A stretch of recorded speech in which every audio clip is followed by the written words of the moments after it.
3년 동안이나 예수님을 따라다니며 수제자로 자처했던 베드로가 십자가의 사건이라는 결정적인 순간 앞에 예수님을 모른다라고 3번이나 부인하는 처참한 신앙적 실패를 경험하게 됩니다. 평소에 잘 믿는 것 같은 사람도 여러분 혼란과 고난이 오면 나도 모르게 넘어질 수 있다는 것을 우리가 알아야 합니다. 해봅시다. 나도 넘어질 수 있다. 베드로는 십자가의 고난 앞에 넘어지고 말았습니다. 십자가의 사건은 그에게 주어진 어떻게 보면 가장 큰 고난이었고 시험이었는데, 성경을 연구하는 많은 학자들은 우리가 지금 성경에서 예언하고 있는 이 마지막 때, 이 종말의 때를 살고 있다고 말하고 있는데, 여러분 이 종말의 때는 바로 시험과 환난의 때라는 것을 우리가 기억할 수 있게 되길 바랍니다. 시험을 이겨야 합니다. 네. 알겠습니까? 전 세계적으로 이미 반기독교적인 정서가 확산되고 있고 기독교인들에게 핍박이 시작되고 있는 그런 때로 우리가 살고 있습니다. 이제 조만간 차별금지법이 통과된다든지 아니면 베리칩이 상용화되게 되면 우리에게도 원튼 원치 않던 본격적인 시험과 환난이 다가오게 된다는 것을 여러분 기억할 수 있게 되길 바랍니다. 예수님의 공생의 마지막 순간에 베드로가 이전에는 생각지도 못했던 큰 신앙적인 위기를 경험했던 것처럼 이 역사의 마지막 순간을 살고 있는 우리에게도 시험과 환난이 찾아올 수 있다는 겁니다. 처음부터 단단히 결심해야 합니다. 해봅시다. 단단히 결심하자. 주님 뜻대로 살기로 결단하시고 뒤돌아서지 않기로 결단하시고, 결단해도 사실은 시험을 이기는 것이 쉽지는 않아요. 확실하게 결심하시고 믿음 생활할 수 있게 되길 바랍니다. 여러분 이 베드로는 예수님의 12제자 가운데서도 수제자입니다. 그야말로 공생의 기간 동안에 많은 사람들이 예수님을 쫓았는데 그 가운데 12를 택하여 제자로 삼으시고, 할렐루야. 근데 그 가운데 특별히 이 베드로는 수제자로 불리웠던 그런 제자입니다. 이런 베드로도 십자가의 사건 앞에 넘어졌다면 나도 넘어질 수 있다는 생각을 우리가 해야 한다는 겁니다. 해봅시다. 나도 넘어질 수 있다. 베드로의 실패를 타산지석으로 삼을 수 있는 지혜가 우리에게 필요하다는 겁니다. 여러분 2000년 전 십자가의 사건 앞에 넘어진 이 베드로는 다시금 일어서서 사명을 감당할 수 있었지만, 그러나 마지막 때, 이 종말의 때에 넘어진 자들에게는 또 다른 기회가 주어지지 않는다는 것을 우리가 알아야 합니다. 알겠습니까? 마라톤 경주자들도 처음이나 중간에 넘어지면 다시 일어서서 뛰어갈 수 있지만 이 꼬린 지점 앞에서 넘어지면 돌이킬 수가 없어요. 그 결과를. 그래서 여러분 제가 늘 얘기하지만 신앙생활은 처음과 과정보다 끝이 중요하다. 알겠습니까? 해봅시다. 마지막까지 잘하자. 마지막까지 달려갈 길을 마치고 선한 싸움을 싸우고 믿음을 지키고 승리의 고백을 남길 수 있기를 바랍니다. 넘어지지 맙시다. 그렇다면 점점 옥죄어오는 이 환난과 핍박 가운데 이 마지막 시험의 때가 다가오고 있는데, 우리가 정말 주님 오시는 그날까지 끝까지 믿음을 지키고 십자가의 길을 갈 수 있는 비결은 무엇일까? 아이러니하지만 이 십자가의 사건 앞에 넘어진 이 베드로의 모습을 통해서 우리가 신앙적 교훈을 생각해 볼 수 있다는 겁니다. 저가 왜 넘어졌는지 우리가 그 넘어진 원인들을 살펴보면서 우리의 믿음들을 돌아보고 생각해 볼 수 있는 시간들이 될 수 있길 바랍니다. 그런 의미에서 오늘 본문을 통해 이 베드로가 넘어진 5가지 원인들을 우리가 살펴보면서 우리가 시험에 들지 않기 위해 또 넘어지지 않기 위해 어떤 믿음을 가져야 할지를 생각해 볼 수 있게 되길 바랍니다. 아마 1년 전에도 한번 설교한 것 같지만 우리가 마태복음 전체를 대관하면서 이걸 빼고 설교할까 생각하다가 너무나 중요하기 때문에 다시 한번 강조를 하고 말씀을 좀 드립니다. 첫 번째, 이 베드로가 십자가의 사건 앞에서 믿음의 시험에서 넘어진 첫 번째 원인은 뭐예요? 기억나십니까? 하나님의 경고를 무시했기 때문입니다. 해봅시다. 경고의 말씀을 소홀히 했기 때문이다. 십자가의 사건 앞에서 이제 내가 나를 부인하리라 경고하셨지만 그 말을 믿으려고 하지 않았어요. 가볍게 여겼습니다. 농담으로 여겼습니다. 그러다 결국 예수님이 예언하신 말씀처럼 십자가의 사건 앞에서 넘어졌다는 것을 우리가 알아야 합니다. 봅시다. 우리 31절부터 35절까지 시작.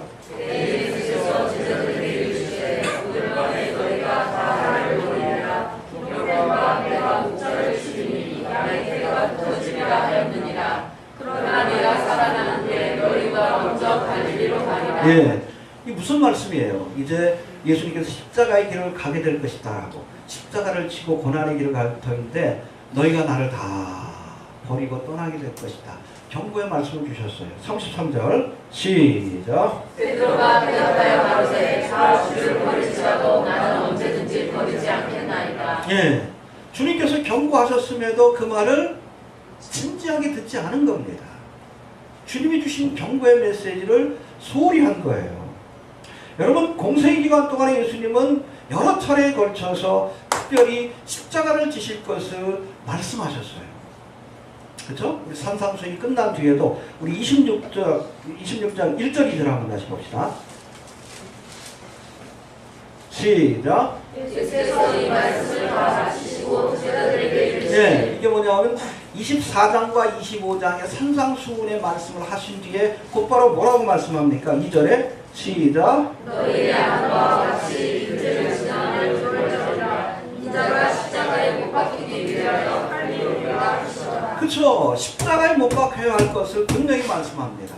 물론 예루살렘에 오시기 전에도 가이사랴 빌립보에서도 이제 내가 예루살렘으로 올라가서 십자가를 지실 것이다. 공생의 기간 동안에 누누이 말씀하시고 오늘 본문은 여러분 6월절 난산에서 다시 한번 그것을 확인하신 거예요. 그럼에도 이 예수님께서 십자가를 지신다는 그 말씀을 정말 고지곳대로 믿지 않았다는 겁니다. 해봅시다. 고지곳대로 믿지 않았다. 아마 예수님께서 십자가를 진다고 할 때 아마 비상적으로 상징적으로 생각한 것 같아요. 아이 뭐 예수 믿으면 고난이 있고 어려움이 있구나. 그 정도로만 생각했지 정말 로마 정부가 만든 그 사형틀인 십자가에 예수님이 못 박혀 죽으신다는 사실을 생각하지 못했다는 거예요. 상징적으로 비유적으로 생각한 겁니다. 해봅시다. 십자가를 상징과 비유로 생각한 것이다. 그러다가 정작 정말 예수님께서 그야말로 문자적으로 실제적으로 사실적으로 십자가에 못 박히시는 사건을 경험하게 되자 당황해가지고 다 도망간 겁니다. 여러분, 하나님의 말씀을 말씀대로 받아야 합니다. 네, 특별히 여러분 이 마지막 때 주님께서 여러 가지 예언의 말씀을 주셨는데 이걸 상징적으로 해석하면 안 돼요. 십자가에 못 박힌다. 그렇게 믿어야 합니다. 문자적으로. 알겠습니까? 예. 여러분 7년 대화가 있을 것이다. 상징적으로 해석하면 안 돼요. 다가옵니다. 알겠습니까? 예, 짐승의 뼈를 받으면 이제 사람들이 물건을 사고 팔 수 없다. 이거 왜 자꾸 비유적으로 상징적으로 해석을 해? 여러분, 예수님의 초림에 관한 예언, 성경에 보면 그 구약에 성경에 예언들이 나오는데 그 예언들 가운데 3분의 1이 초림에 관한 예언이고 3분의 2가 재림에 관한 예언이에요. 근데 이 초림에 관한 예언들은 문자적으로 역사적으로 성취가 되었습니다. 할렐루야. 베들레헴에 오시리라. 베들레헴에 오셨잖아요. 처녀가 잉태하여 아들을 낳을 것이다. 그렇게 됐잖아요. 십자가에 죽으실 것이다. 그렇게 됐잖아요.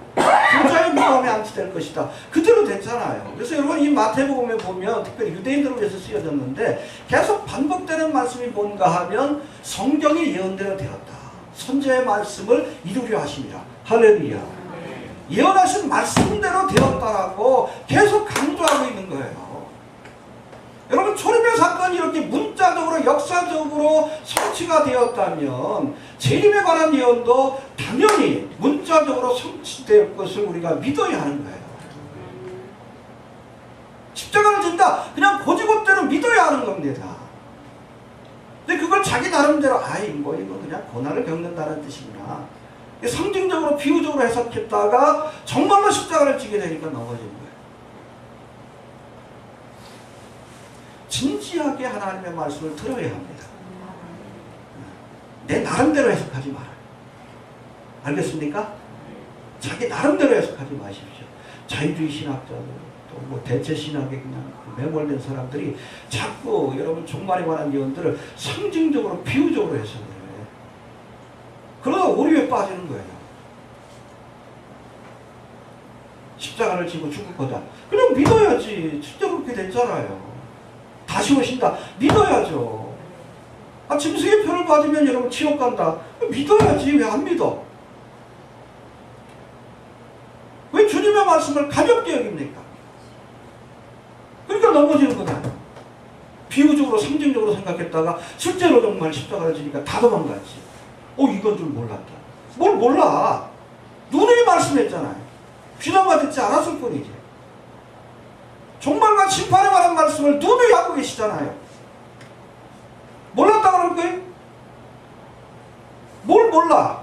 진지하게 듣지 않은 거지. 하나님의 경고를 여러분 가볍게 여긴 겁니다. 롯의 사이들처럼. 소돔 성에 불의 심판이 임한다. 진지하게 들어야지. 근데 롯의 사이들은 그 말씀을 농담으로 여겼다 죽은 거야. 회개하라 천국이 가까웠다. 주님 말씀하십니다. 얼마 안 남았어요. 아까도 뭐 예배자리에 우리 전무사님하고 잠깐 대화를 나눴지만 한국교회가 이렇게 무지하고 또 이렇게 영적으로 무감각한 줄 몰랐습니다. 사역을 시작하면 많은 교회들이 깨어날 줄 알았더니 더 깊이 잠들고 그렇잖아요. 여러분 지금 가가지고 무슨 텔레비를 한번 틀어봐. 영화관에 한번 가서 봐봐요. 어둠의 세력들이 특수하고 있는 세상입니다. 뉴월드가 가까웠다. 지들 세상이 가까웠다. 그게 뭐예요? 적그리스도의 나라가 가까웠다라고 지금 속된 표현으로 발광을 하고 있는데 보면서도 몰라. 아이고 음악 좋으네. 아, 영화가 참신하네. 보면서도 몰라.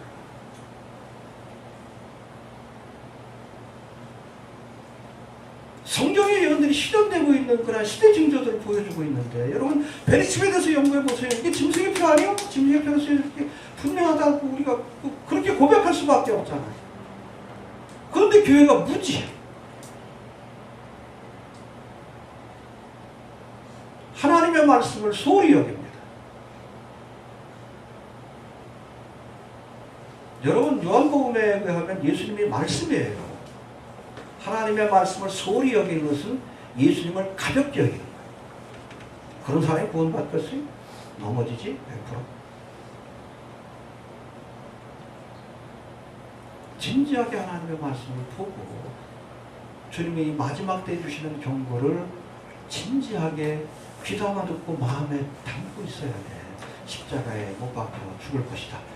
그렇게 믿고 단단히 마음에 준비를 해야 시험에 들지 않는 거지. 가볍게 여기지 마십시오. 하나님의 말씀을 가볍게 여기는 것은 하나님을 가볍게 여기는 거예요. 그런 사람은 그분의 자리에 설 수 없습니다.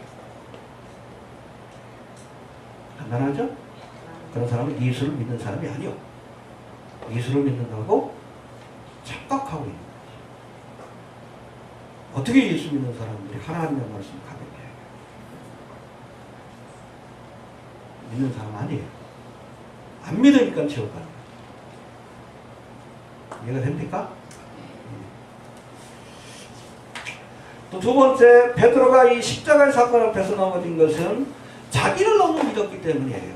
여러분, 우리가 믿음의 대상을 분명히 알아야 합니다. 우리 예수 믿는 사람은 누굴 믿어야 돼? 예수를 믿고 말씀을 믿어야지. 왜 나를 믿어? 왜 내 생각을 믿어요? 예수님께서 경고하셨으면 그 말씀을 진지하게 받아들이고 그 말씀을 믿어야지. 내가 넘어질 수 있겠구나. 두 번이나 경고하시잖아. 근데 그 말을 안 들어. 앞서 살펴본 것처럼 십자가의 사건 앞둔 예수님은 제자들에게 예수님이 십자가를 지시기 위해 고난의 길을 가려 할 때에 31절에 보니까 너희가 다 나를 버릴 것이다 경고하셨어요. 그 말을 진지하게 들어야지. 근데 그 말을 진지하게 안 듣고 베드로는 뭐라고 합니까? 33절 한번 봅시다. 시작.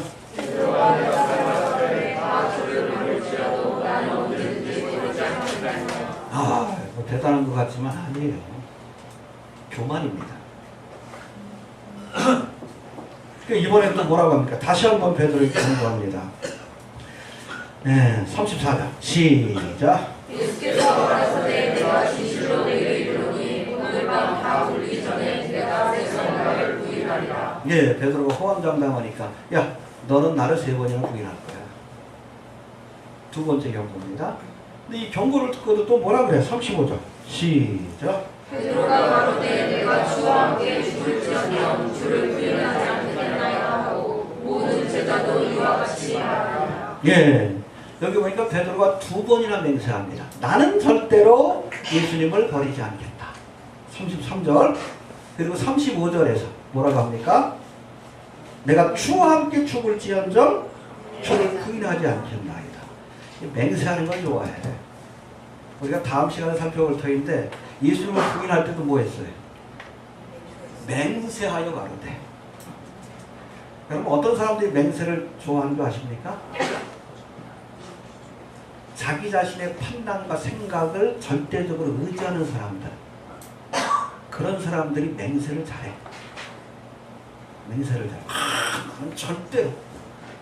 나는 결코. 그러다 넘어져요. 그게 교만이에요.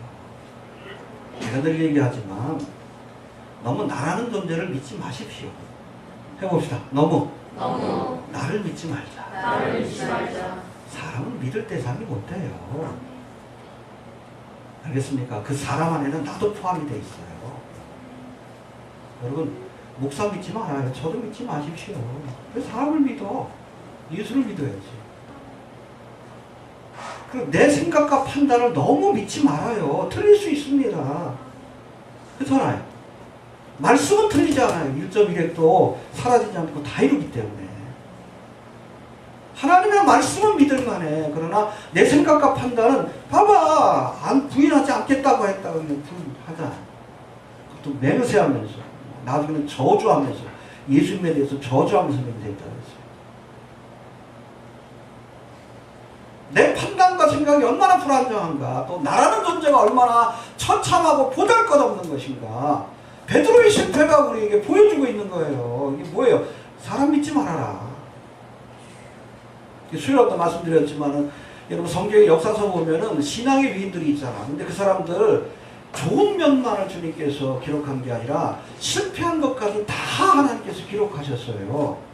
믿음의 조상 아브라함도 사라를 뺏기지 않으려다가 거짓말도 하고. 그게 인간의 모습이에요. 그게 나의 모습이에요. 그게. 다윗도 여러분 가장 위대하고 성경에 가장 많이 이름이 등장하는 대표적인 사람 아닙니까? 예수님이 다윗의 후손인데. 그런 다윗도 여러분 정력을 제어하지 못해가지고 간음죄를 저지르고 그 죄를 덮으려고 남편을 죽이고 살인죄까지 저질렀잖아. 그게 우리의 모습이에요. 믿지 마시길 바랍니다. 해봅시다. 나를 믿지 말아라.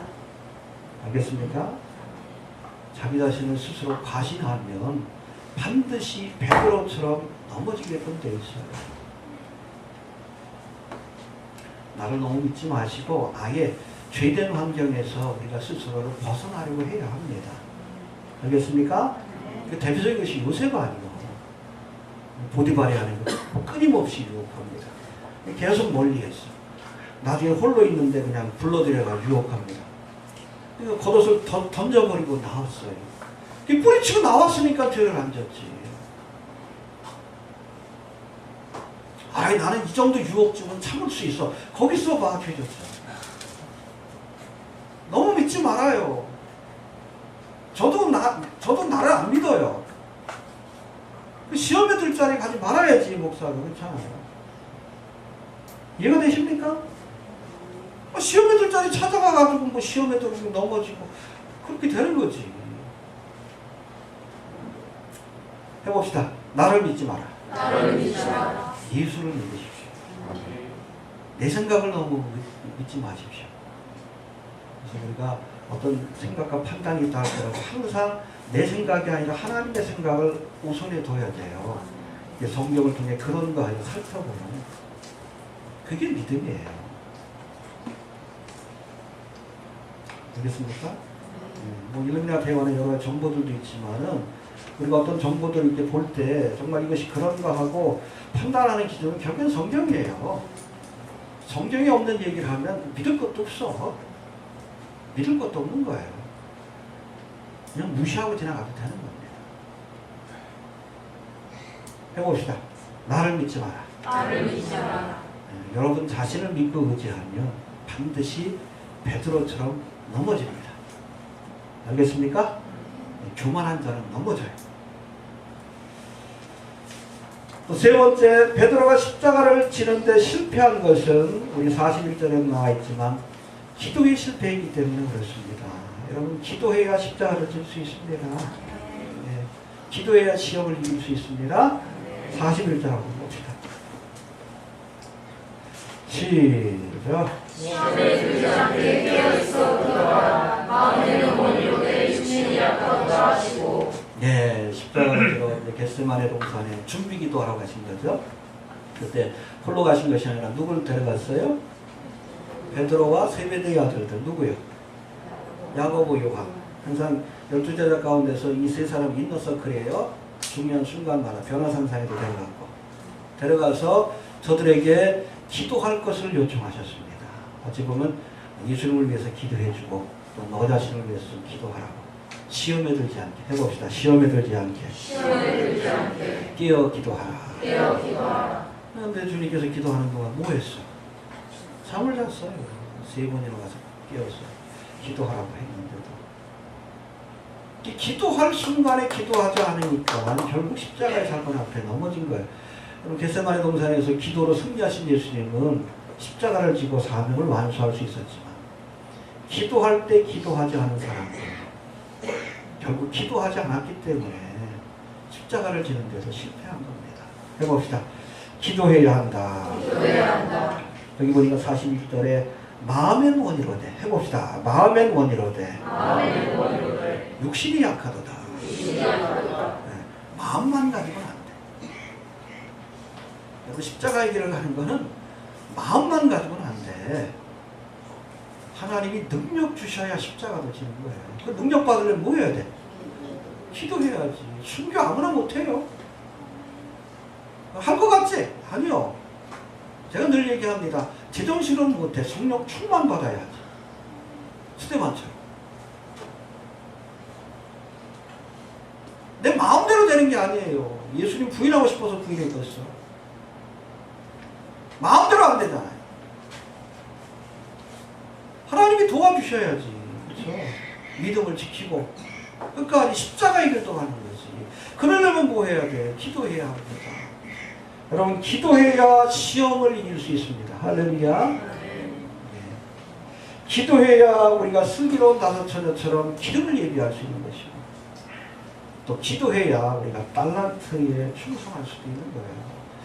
결론적으로 우리가 믿음을 지키고 십자가의 길을 가려면 이 마지막 때 기도해야 합니다.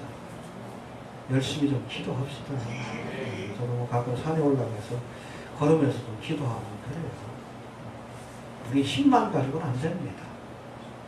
열심히 좀 말씀도 들으시고 기도하시고 주님 앞에 시험에 들지 않도록 사명을 감당할 수 있도록 마음만 가지고는 안 되는 겁니다.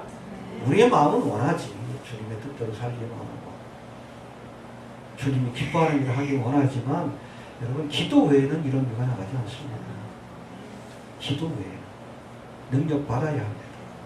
알겠습니까? 해봅시다. 기도에 실패하면 사명에도 실패한다. 그리고 네 번째 베드로의 실패의 네 번째 원인은 멀찍이 쫓았기 때문이다. 라고 말씀합니다. 아주 상징적인 말씀 58절에 나오죠. 시작. 58절 시작.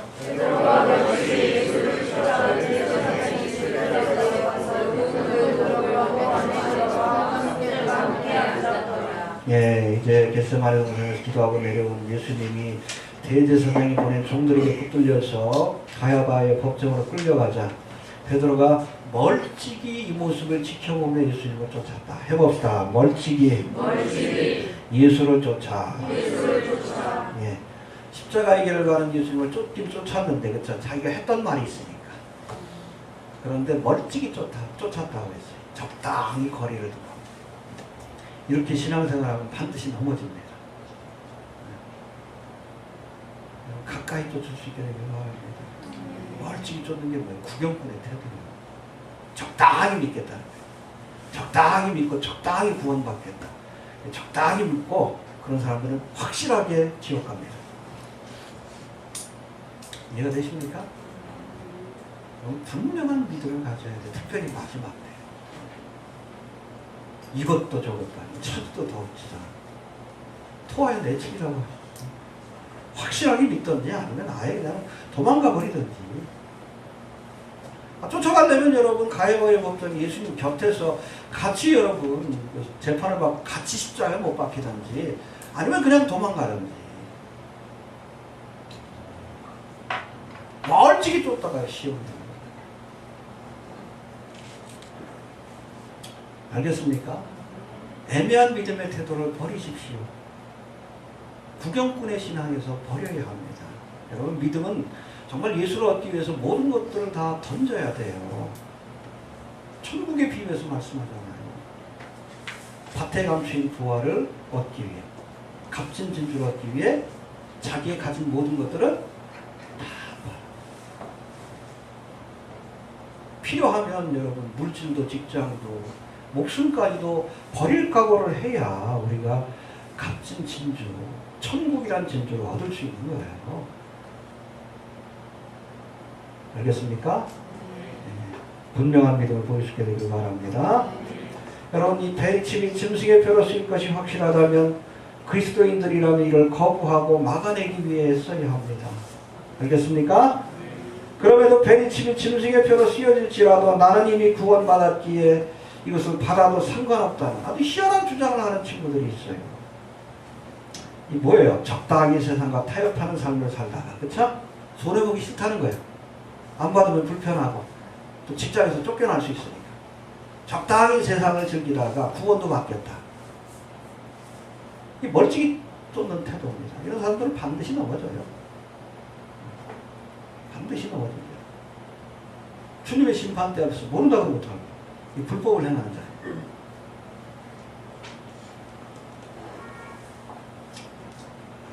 우리 그리스도인들은 예와 아니오가 분명해야 합니다. 그런 건 그런 것이고 아닌 건 아닌 거예요. 그런 것 같기도 하고 아닌 것 같기도 하고 그러면 안 됩니다. 예와 아니오가 분명해야 합니다. 멀찍이 쫓으려는 태도, 이것도 저것도 아닌 태도. 구경꾼의 신앙에서 벗어나지 못하면 마지막 혼란과 시험을 우리가 이길 수 없다는 것을 기억할 수 있게 되길 바랍니다. 예, 그리고 다섯 번째 마지막으로 베드로가 신앙적 실패를 경험한 마지막 원인은 69절에 나와 있습니다. 69절. 시작.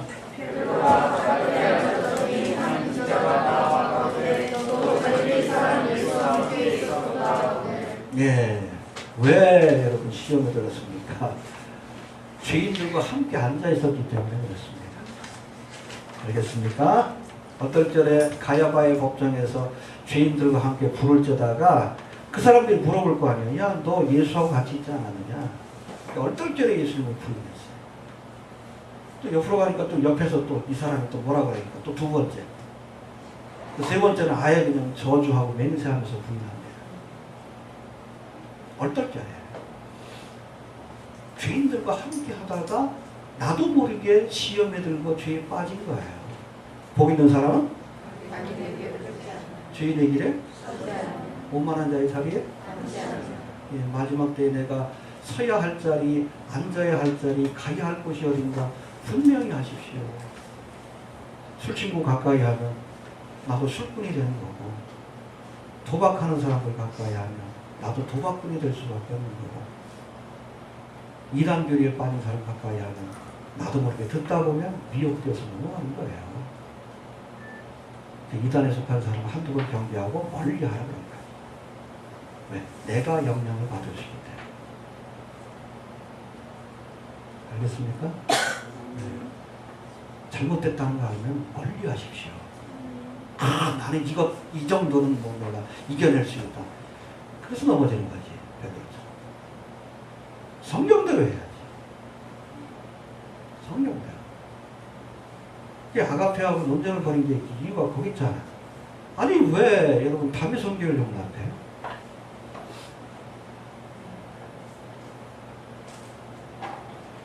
이단하고 같이 하니까 이단화되는 거야.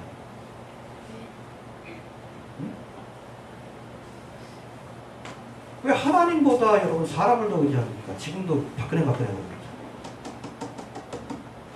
예수를 믿어야지 왜 사람을 믿어? 말씀을 앞세워야지 왜 이데올로기를 앞세워요? 좌파 우파. 좌파 우파 어디 있어? 다 예수파지. 좌파 우파는 누가 만든 거예요? 저 그리스도의 세력들이 지네들끼리 쌈박질 하라고 만든 거예요. 쌈박질 하다가 아 이건 안 되겠다. 새로운 세상이 필요하다. 뉴월드 오더. 정반하고 아닙니까? 왜 거기 놀아나? 왜? 예수 믿는 사람도 우파가 돼야 된다? 성경에 어디 그런 말이 있어요? 여러분 마태복음 끝나고 나면 이제 사도행전 살펴볼 터인데 여러분 공산주의가 최초로 세계에서 등장한 것이 바로 초대교회입니다. 물건을 서로 통용했잖아. 그게 공산주의지, 공산주의. 그렇게 따지면 여러분, 기독교는 좌파 아니요. 좌파, 우파의 개념이 의미가 없다는 얘기예요. 여러분, 우파는 개인의 자유라든지 아니면 기업이라든지 이런 것들을 강조합니다. 개인의 자유. 근데 좌파는 복지를 강조해. 예수님이 좌파 아니요? 과부와 부하를 돌보라고 해요. 구약을 보세요. 토지 공개념 개념이 나오죠. 그게 공산주의 사상 아니에요. 웃기는 얘기요. 그거를 이데올로기로 여러분 재단한다는 것 자체가 우리 기독교는 좌파도 우파도 아니에요. 예수파지 성경파고.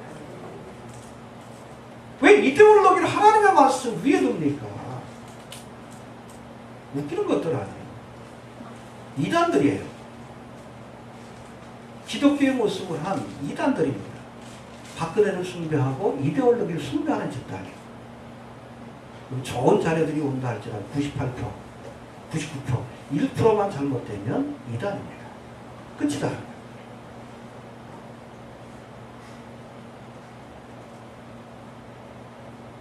함께하면 위험해집니다. 저는 분명히 얘기합니다. 위험해요. 하나님의 진리에서 떠난 이단들, 그릇된 사람과 생각을 심어주는 사람들하고 함께 하다 보면 이제 가끔 보면 제일 안타까워요. 정말 마지막 때를 깨닫고 순수한 사람들을 이념교육을 시켜가지고 구구 세력에 소속되지 않으면 기독교인이 아닌 것처럼 그렇게 생각을 하고 있어요. 많이 컨트롤 시켜버려서. 참 안타까워요. 댓글도 올라오는 거 참 안타깝습니다. 그 이단이에요. 이단. 아주 위험한 집단입니다. 다미도 괜찮다고. 박근혜만 추정하면 다미도 괜찮아요. 이단들 아니에요. 구구적인 사상을 주장하면 그렇죠. 이단도 상관없는 거예요.